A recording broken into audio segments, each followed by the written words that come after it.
Hello. Hello. Welcome. I don't think you're on. Can't hear you. Am I on now? Am I on? No?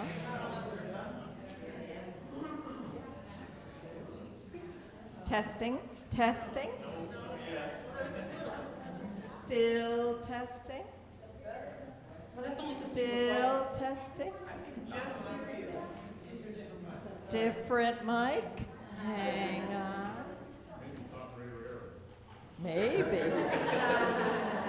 Tell me not to quit my day job. It's almost too late. It's about to quit her day job, ladies and gentlemen. This vote ominously.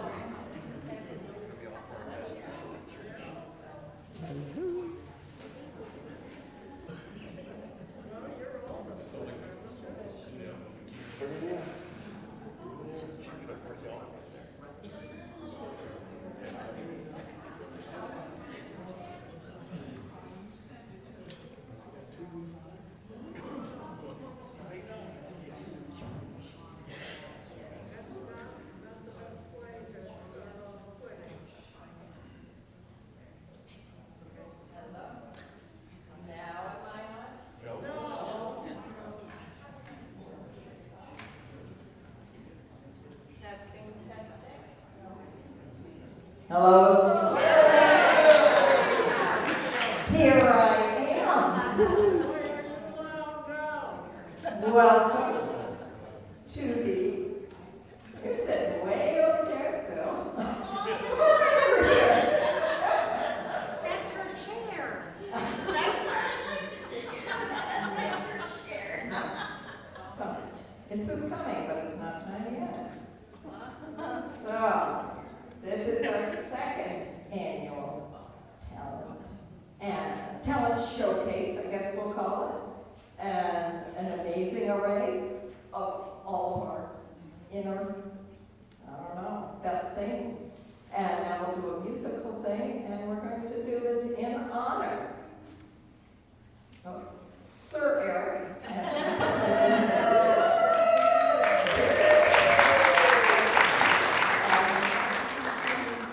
Who, has been playing this organ amazingly well from the moment you walked in, with a sense of humor, a sense of duty, and there are not enough words, but we're going to keep trying to find them. Alrighty.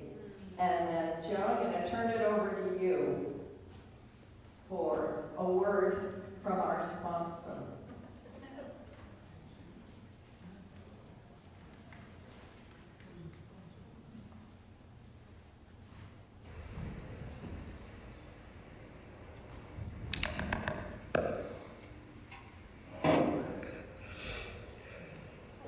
Hello all, and hello Erich in particular. I just come back from our Easter Day service at church, so welcome to a nice sunny but blustery day in sunny England. Well, 30 years at Saratoga Springs United Methodist Church, congratulations.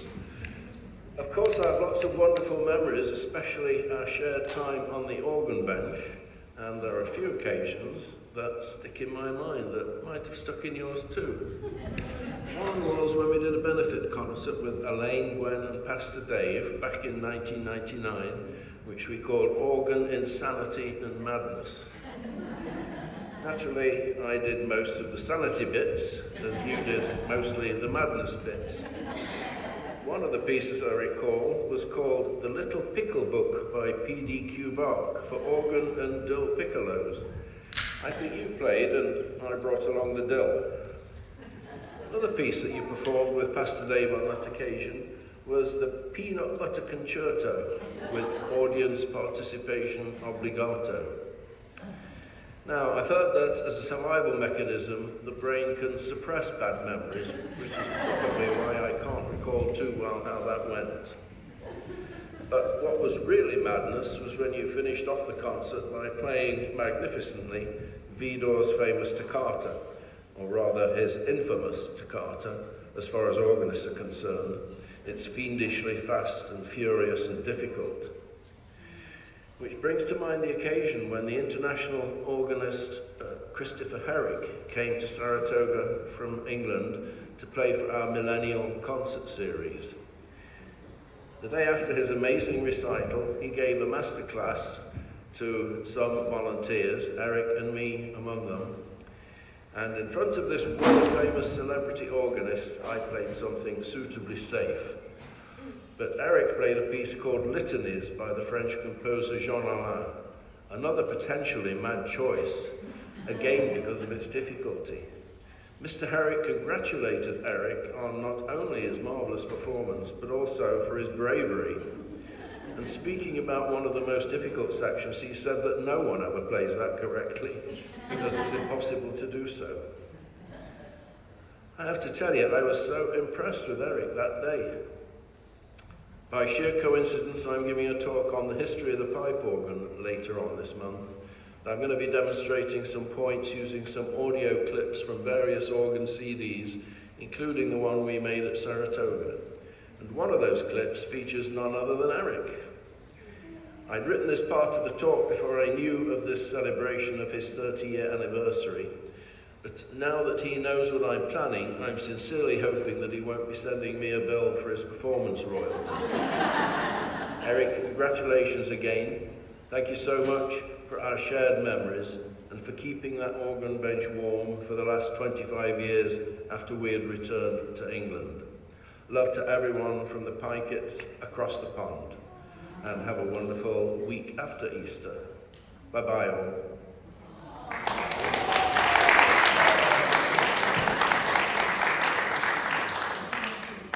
And then to continue our honoring of you, Mark has helped write a piece for you. Now, Mark,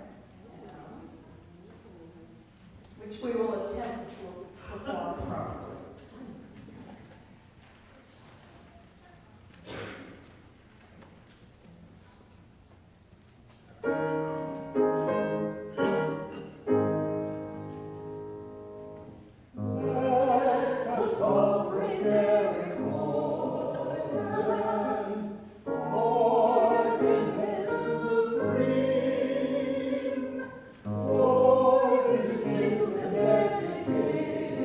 Sure.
Some are more special than others.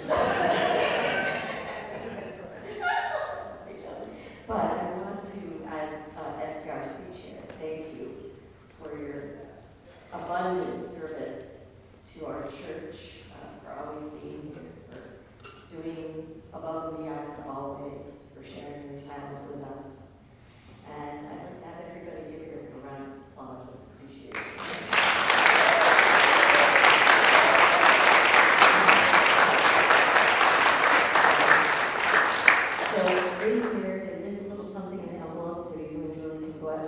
Corner for breakfast, and some other fun things. You don't have to open it now.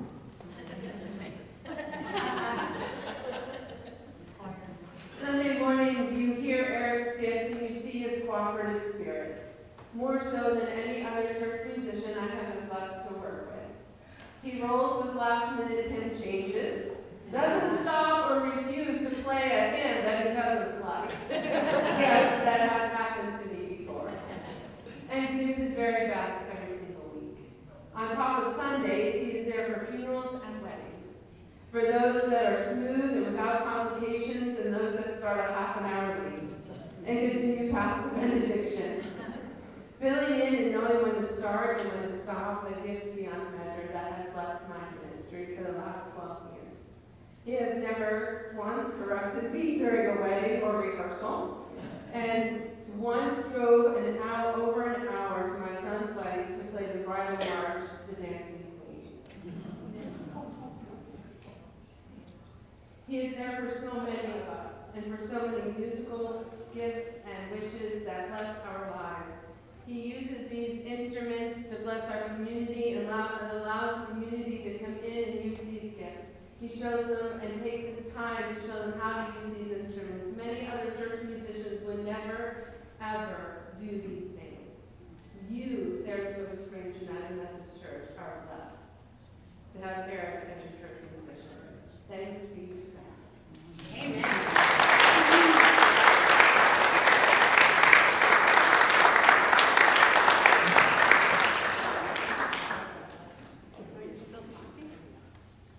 On that note, Eric, you're up, and Julie.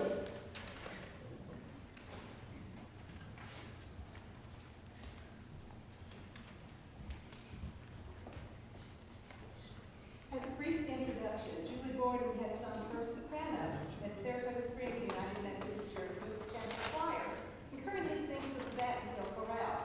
She has no musical training to speak of, and does not read music. This is her piano debut.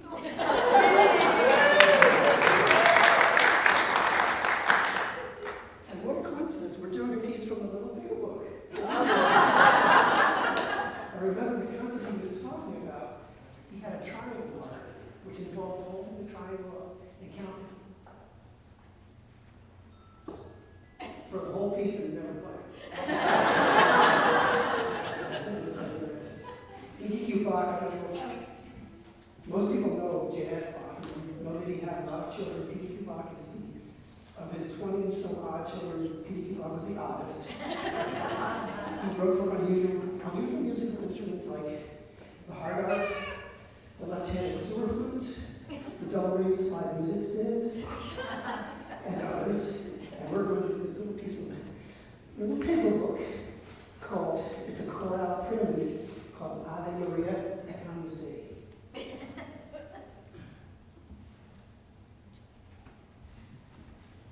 I'll have to tune the organ briefly.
Please enjoy the book with no pictures, written by B.J. Novak, dramatically presented by the incomparable Catherine Lee Engler.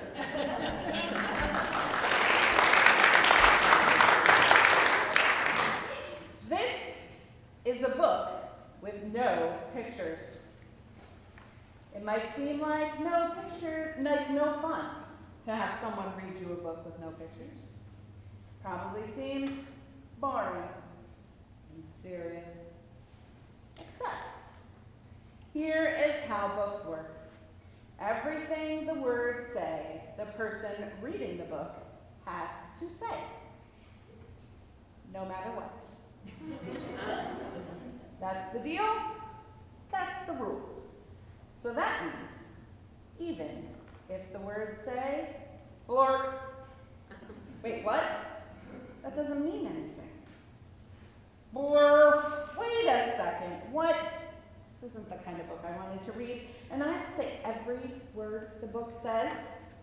Uh-oh. I am a monkey who taught myself to read. Hey! I am not a monkey. And I'm reading you this book with my monkey mouth and my monkey voice.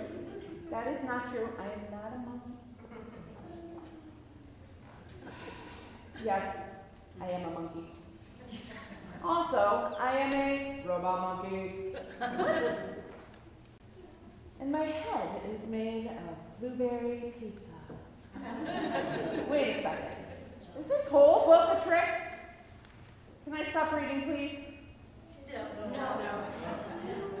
And now it's time for me to sing you my favorite song. A song, do I really have to sing? A glug, glug, glug, my face is a bug.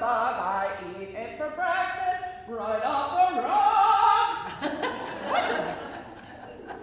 This book is ridiculous. Can I stop reading yet?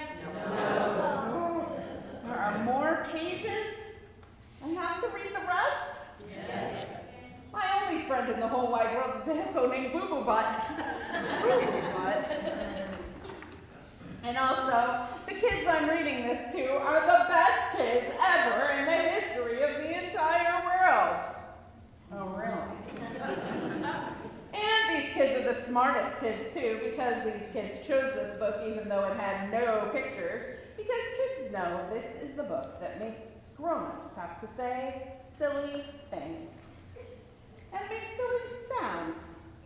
Like, oh no, here it comes. Glur, go wacko, ma-grumpadoo. Aye, aye, aye. Brew, brew, brew. Ooh. Blaggity, blaggity, glibbity, globbity, globbity, glibbity. Beep, boop. Badungi face. Oh my goodness. Please don't ever make me read this book again. It's so silly. In fact, it is completely and utterly preposterous. Next time, please, please, please, please choose a book with pictures. Please, because this book is just too ridiculous to read. The end. Bonk.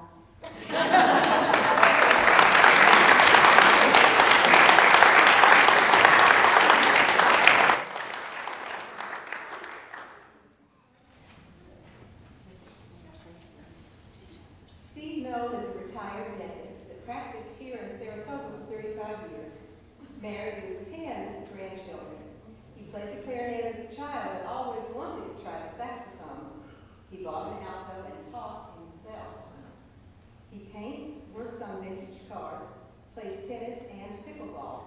Originally from Baltimore, Maryland, and a graduate of Towson University and University of Maryland, class of 1977.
Opus 16, which is one of many miniatures for violin and piano by French composer Gabriel Fauré, a great favorite of mine. It was originally composed in 1879. Lisa is originally from Forge Plain, New York. She has been playing the flute since age 11. She also directs the children's choir here at Saratoga Springs.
He started playing the bass in 5th grade and continued through high school, including all-county and regional orchestras. One of his favorite experiences was playing string bass in the all-county band. In 9th grade, he joined a folk group named after a local landmark, Hyde's Franklin Spring. So we were the Hyde Franklin Spring Singers. They performed at lots of local organizations and on Channel 6's local variety show, Teenage Barn. After he retired in 2014, a good friend had started playing bluegrass music, so he started in bluegrass jams.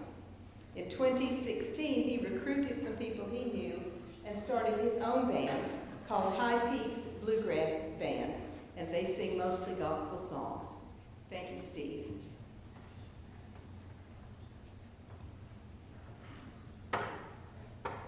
It took me about 6 months to write this song because I didn't really know what I wanted to write. I just knew what I did not want to write. And I was in a songwriting class talking about this. I was trying to write a song for Easter. It started in March and now it was October.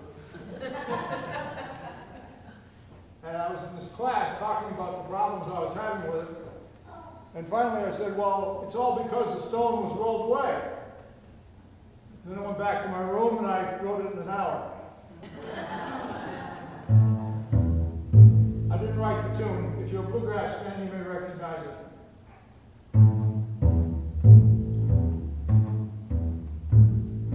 Jesus was captured, they took him in the night. Judas betrayed the Lord, he went without a fight. They thought that they had killed him, they laid him in a cave. On Sunday, the stone was rolled away. The Roman guards are watching all through the dark and gloom. An angel descended and opened up the tomb. The soldiers fled in terror, deadly fear was in their eyes. They ran because the stone was rolled away. They put my Savior in the ground. I once was lost, now I'm found. They thought that they had won, but my new life has begun. It's all because the stone was rolled away. An angel told the woman, he's risen as he said. Why do you seek the living out here among the dead?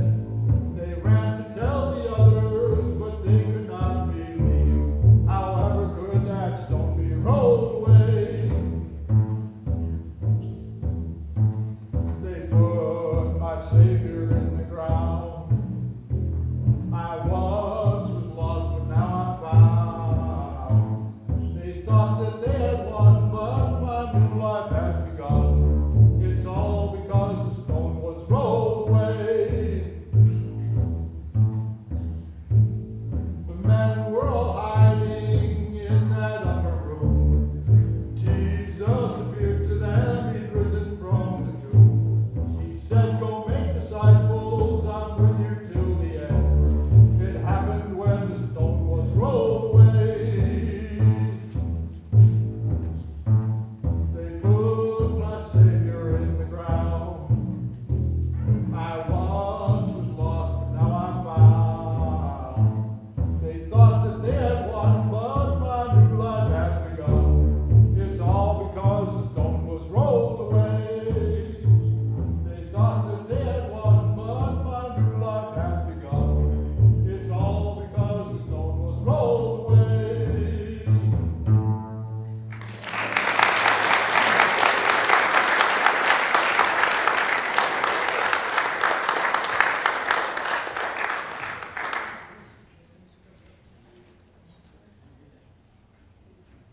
Renee is going to play Milonga del Angel. Renee's brother Greg recently moved to Glens Falls from New Jersey with his wife Catherine. Greg is always finding her refreshing and beautiful music, and he's the one that introduced Renee to this piece. The title translates to Milonga of the Angel. A milonga is a lighter and gentler tango.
he and Laura moved back to town at the start of their professional careers.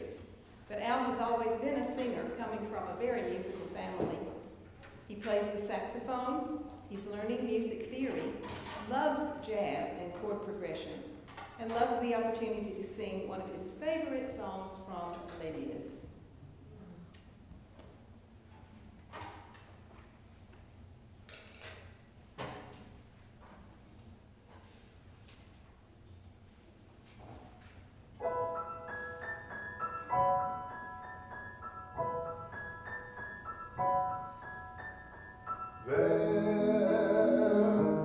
Out in the darkness, a fugitive running, falling from grace, falling from grace. God be my witness, I never shall yield till we come face to face, till we come face to face. He knows his way in the dark, but mine is the way of the Lord. And those who follow the paths of the righteous shall have their reward.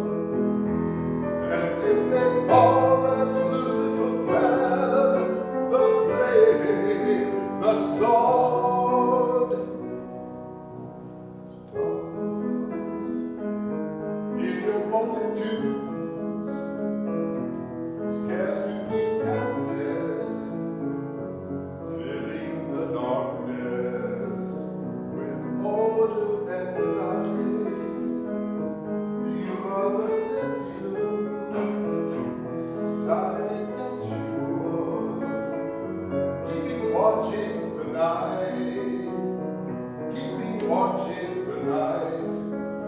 You know your place in the skies. You hold your course and your aim, and each in your season returns and returns, and is always the same. And if you fall as Lucifer fell, you fall in flame.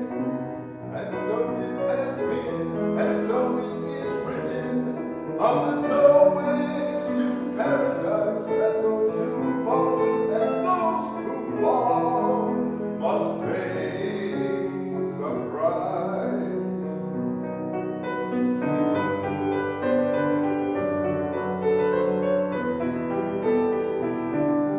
Lord, let me find him, that I may see him, safe behind bars.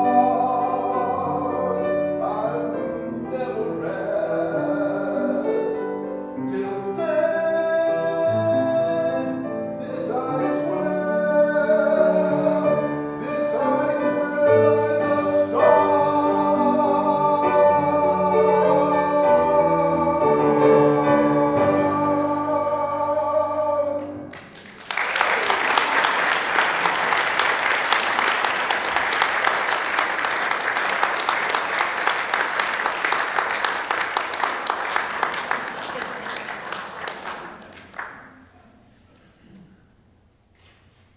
Wilson Matias writes stories for his granddaughter Helene.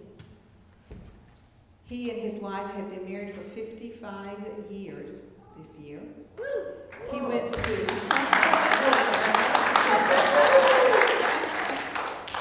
Lunis School, Hamilton College, and Albany Law School. He practiced law in Queensbury, New York for 44 years. He is a Canada camper, tripper, counselor, waterfront director. His hobbies are kayaking and hiking in the Adirondacks. This story is called Helene's Gang. It's called Helene's Gang. Am I speaking loud enough? Can you hear me in the cheap seats in the back there? Yes? Just raise your finger if I'm not loud enough. I'll be loud. So we're going to start. It's very important to know your audience before you begin any kind of public speaking. And so I have a very simple question. to ask of you. Are anybody in this audience a baby boomer? Put up your hands. Okay, we got a few. So that I want to start this way because the last time I spoke, Brian Trombley accosted me afterwards and said, I think that story, The Three Pigs, you may be violating some copyright. And so I did not practice intellectual property law, but I'm pretty confident in saying that neither the Brothers Grimm's nor Aesop's or Mother Goose is any copyright protection at this point. But for full disclosure, and I think that really is important, I appreciate, Brian, your constructive criticism. That you know, we should when someone has an idea, we should recognize it. And so I asked about the people who were baby boomers, because that's what I am. And in the 50s, there was a show on the television, black and white. This is in the mid-50s, and it was called Andy's Gang. I don't know if anybody saw that. Anybody know that one? If you didn't see it, then what I'm going to tell you this story, you'll think it was original. But I just wanted to let them know. Now, the characters that I have are totally different, and the plot's totally different. But it did take place in the same seminar, and same area. So I want to give them the appropriate due. The other thing is I'm going to probably lapse into some legalese on occasion, and one of the things I used to do was write briefs and did some appellate work, and you need to footnote a statement. Often at times it's just referring to a particular case, but you have to, if it's not your thoughts, you know, you need to footnote it to provide the court with some authority that, you know what you're talking about. So every occasionally you may hear a footnote, and I'll give you a little warning sound. Okay? This is really to prevent any kind of presidential napping during my talk. I could spend a lot of time talking about that, but I won't. So this story is about my grandchildren. And as Pam pointed out, Lynn and I have been married for 55 years, or 54. We're hoping 55. And we had 2 sons. And I was one of 2 sons, and my dad was one of 2 sons. And our first son, who would be our oldest son, this would be the 4th generation, had 2 sons. And our youngest son, his first child, was a boy. But the second child was a girl. Right? And I'm telling you, I wish everybody, I'm saying, boy, are you kidding me? How come we didn't have girls? But anyway, my grandchildren, the oldest one is Harris. He's almost 13. Then the next one is his brother Evan, who's 9. And then there's my son's son, Jules, who's 8.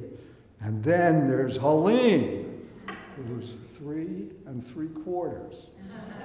And boy, she is something. This is about Helene, okay? And we're going to take you back to the mid-50s. That's the environment. And Helene grew up in a little village on an island in Southeast Asia. And the village survived from its oyster beds. They sold oysters to ships and fishermen that would come by to collect them. But they also were pearl divers, because as you know, no doubt, that occasionally an oyster will produce a pearl. And so when the young people got older, and they got old enough, they would become pearl divers, oyster harvesters as well. So Harris was the oldest one, and he did it, and he was pretty good at it. And Evan and Jules did it as well. And Helene grew to the age where she could try to do this, and so she went with the group, and they ferried went out on a skiff, a large skiff, and everybody jumped in the water and then dove down. It was clear waters, and about 35 feet under the water was the oyster bed. And Helene, who was a really, really good swimmer, took a breath and dove down. And almost immediately she popped back up. And she couldn't get down more than 10 feet. She was a great swimmer, but she had a problem holding her breath. And she tried and tried again. Well, it didn't work out. Everybody else came back with oysters. There was even one pearl that someone brought up. But Helene didn't have anything. And there was another kid, Hideki. And Hideki said, "What's the matter? What's the matter with you? Is there something the matter with your lungs? I'm going to call you Little Puff." And Helene was just mortified by this. This was horrendous for her. And you know, her brother and cousin said, "Hey, knock it off. You can't talk to our sister and cousin like that." And Hideki wasn't a very brave fellow, and so he shut up. But the next day in school, Helene was walking in the halls, and she unfortunately bumped into him. And he said, "Oh, here comes Little Puff. Oh, you can't hold your breath. You can't ever be a pearl diver." And she was mortified, and she hung her head, and he kept at her. And as luck would have it, Harris came by and said, "Hey, knock it off. You can't talk to my cousin like that." Well, he stopped. But Helene felt awful. And she talked to her granddad and to her grandma about this, saying, what can I do? I mean, this boy is really mean. And you know, this is in the 50s. There was no social media then. But words still hurt. And his grandmother said, "Listen, first of all, don't let him know it bothers you. That may stop." And her granddad said, "You know what we're going to do? You're a great swimmer, but we're going to go out and practice. You got to learn to hold your breath. And I know you can do it."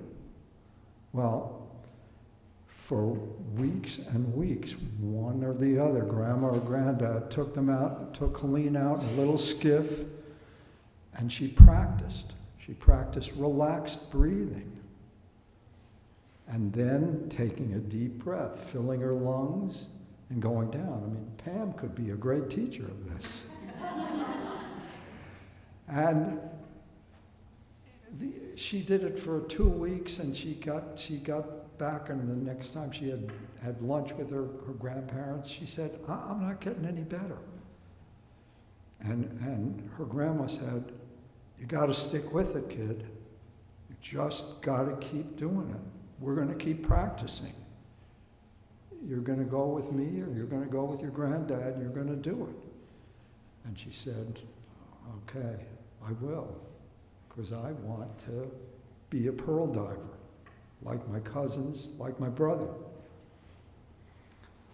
So weeks and weeks and weeks went by. She swam when it was cold. Now remember, this is Southeast Asia, so it's not like trying to do this in Ballston Lake or Saratoga Lake here, or Lake George. And she went every day. And what happened, probably around the 10,000th dive, she came up and her granddad said, "Helene, you were underwater there for 2.5 minutes. You can be a pearl diver. You can do it. And so she decided, well, I'll give it a try. I want to go back. And so at the family dinner before the morning of when they had to do the real pearl diving, her granddad said, listen, I want you to think of 3 things, and I believe that this will make you be successful in your diving and swimming career. And she said, okay, what are they? First, do what you can do. Beep. The credit for that statement goes to Coach Sylvia of Springfield College swim team, a longtime coach. And we all know that Springfield is the Harvard of gym teachers. That's number 1. Number 2, and actually, Helene asked a question because she didn't mind putting her granddad on the spot. And she said, what do you mean, do what you can do? And he said, listen, you're not diving against Harris. You're not swimming against your brother Jules. You're going to swim your race. You're going to dive your race. You're going to do what you can do. And then Harris said, number 2, Helene, is swim within yourself. And she said she didn't have any problem asking, Harris, what does that mean? And Harris said, you've been practicing. You're already a good swimmer. You're as fast as I am, and maybe even faster. But you had a problem holding your breath. Well, you've relaxed now. You're filling your lungs. You're relaxing before you take that deep breath. And I bet you can hold your breath longer than Hideki or any of the other men who dive with you. And next came her cousin Evan and Jules, who said, and here's number 3, bring it home at the end. Bet.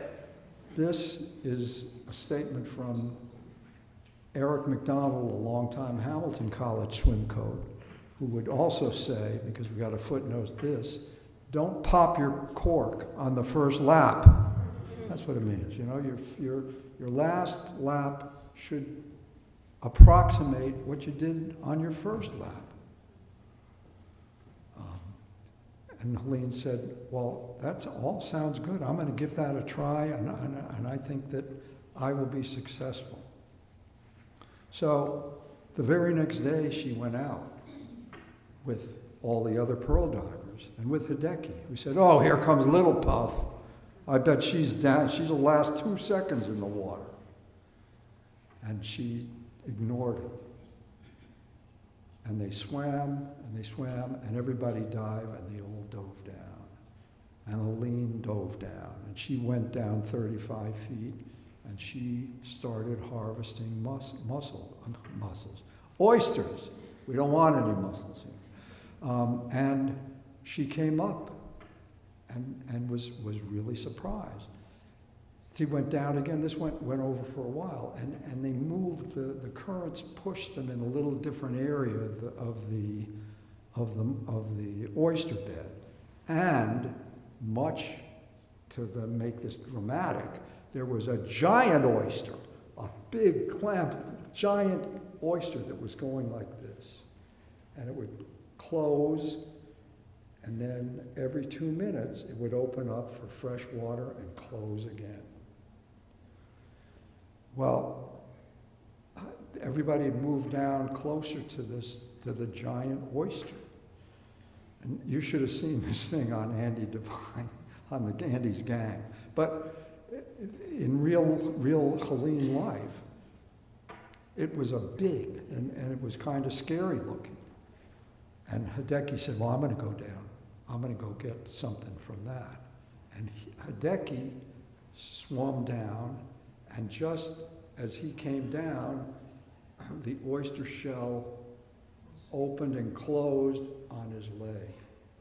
And he was trapped 35 feet underwater. And Helene was there, and she saw. And she swam up and relaxed and took a deep breath and swam down. And she counted, and she knew that that oyster was going to open up. And it did. And as soon as it did, she put Hideki in the Royal Canadian Life-Saving Society cross-body carry and gave 3 dolphin kicks and brought him up to the surface and helped him into the skiff. And then she said, I'm going back down. And she swam and dove down, and she watched until the oyster had opened its shell, and she shoved her diver's knife in between and reached down inside the oyster and pulled out a pearl. A big pearl, a pearl the size of a tennis ball. And she brought it up to the surface and showed it to Hideki and showed it to the rest of the community and saying, this is it. And Hideki said, well, you're going to be rich. You're going to be rich. And Helene said, no.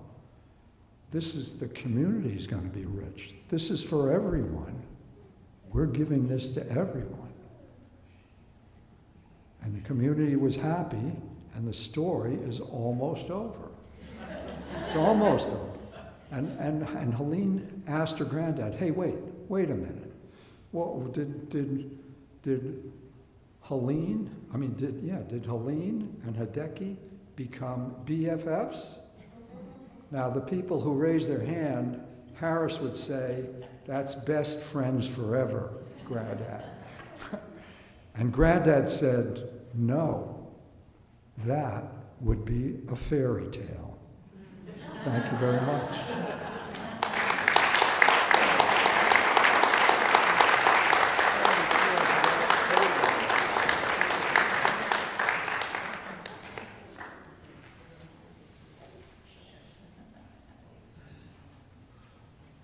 Oh, come on down.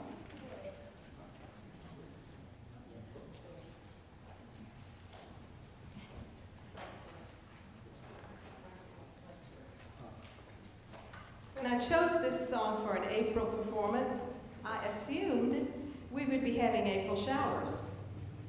Alas, to my sorrow, we have had April snows. I know I should be grown up about it. But as you well know, I refuse to suffer in silence.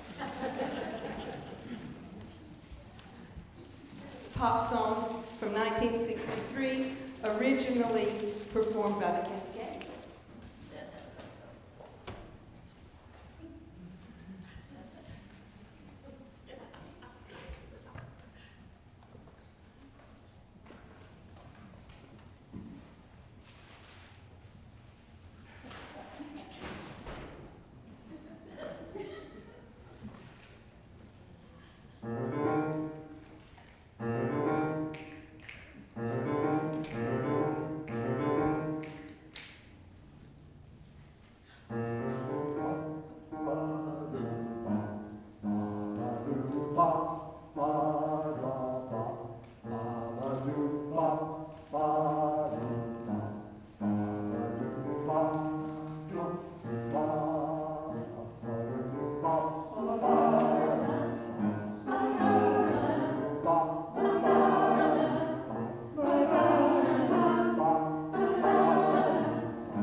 skit many years ago.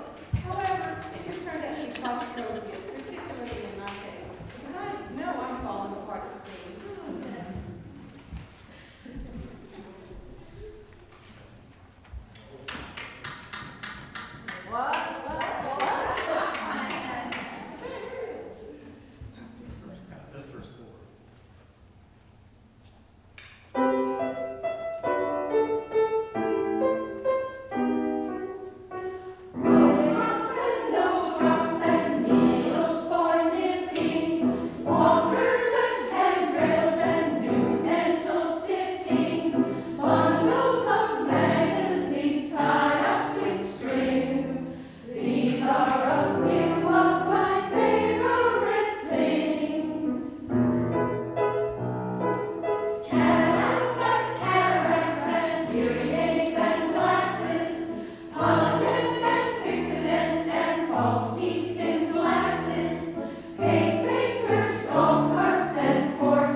Back to the 70s, actually 1969, re-released in 1988. Put a little love in your heart. Please sing along.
finale is Malagueña, which was written by Cuban composer and pianist Ernesto Lecuona as one of a set of 6 songs in his suite Español.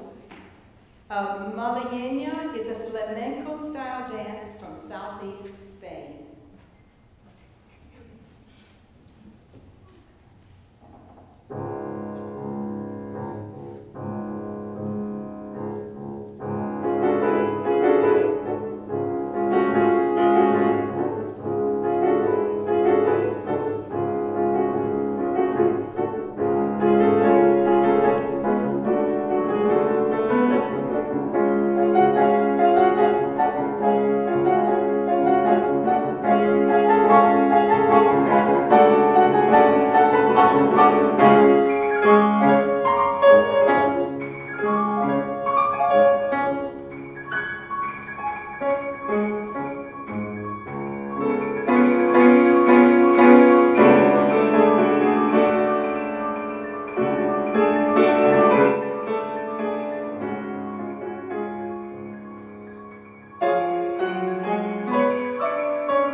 On that note, we will conclude our celebration talent show showcase with a final auctioning off. Katie, where are you? I'm right here. There you are. Of the painting that has been composed over the last 2. So, I will turn it over. Before we do that, again, I can't tell you how much we thank you for how you have inspired all of us to do things that are above and beyond what we ever thought we could do. And it's because of your ministry. It's really my treat. Yeah. Do you want to say anything or no? Thank you. Okay.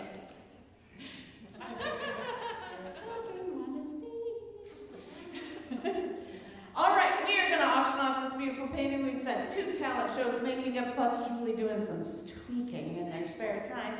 And we are going to, it's really pretty, isn't it beautiful? It's inspirational. This has been So bright. probably at least 30 people have worked on that. 30 people have worked on it. What an amazing collaboration. I love it. And here's Ace, and he's helping us to display our work. And we're going to start the bid. Don't turn my microphone off, Joe. We're going to start the bidding at $50. If you have $50 you'd like to put toward this painting that will go to making sure children get educated, young girls are safe in Africa. If you have $50 to go toward that cause, raise your hand. Who's got $50? Val's got $50. Does anybody have $75? Go towards loving the children and young women of our world. Anybody? 75 from Sue? Does anybody have another bid any more than $75 to spend on this beautiful painting? There's a collaborative work of gorgeous art and will help young women of the world stay out of poverty. Anybody? Val. Val's ready to go up. What's your number, Val? I'll go for 100. All right, Val's going to go for 100. I think it needs to go in the parsonage where I live, where all of you Well, hold on. That's if you win, okay? Take it slow, lady. Because there's a lot of deep pockets in this room. I know there is. So, does anybody have $110 to outbid Val, who seems to already think she owns this painting? And we wouldn't want her to win now, would we?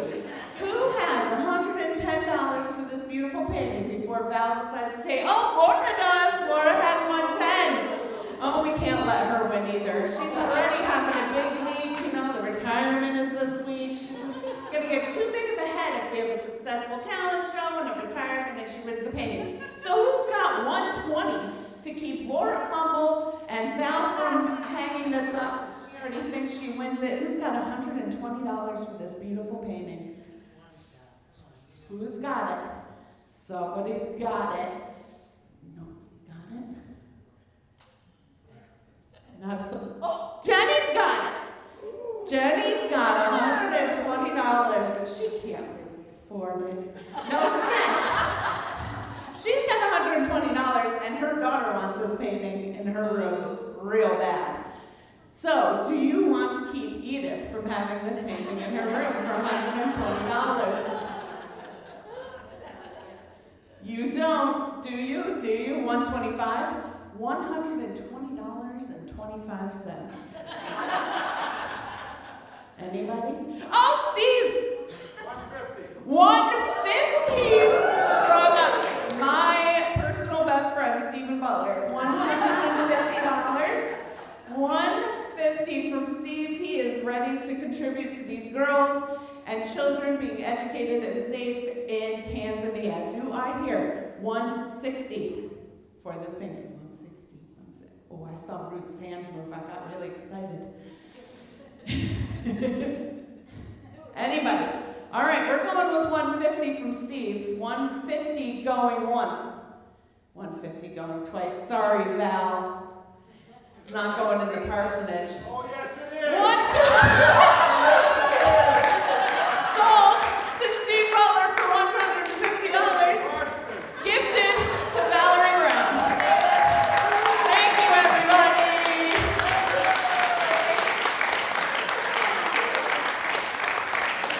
Final note, the winners of the quilt, it's whoever name's on the bottom, come find me. Bye.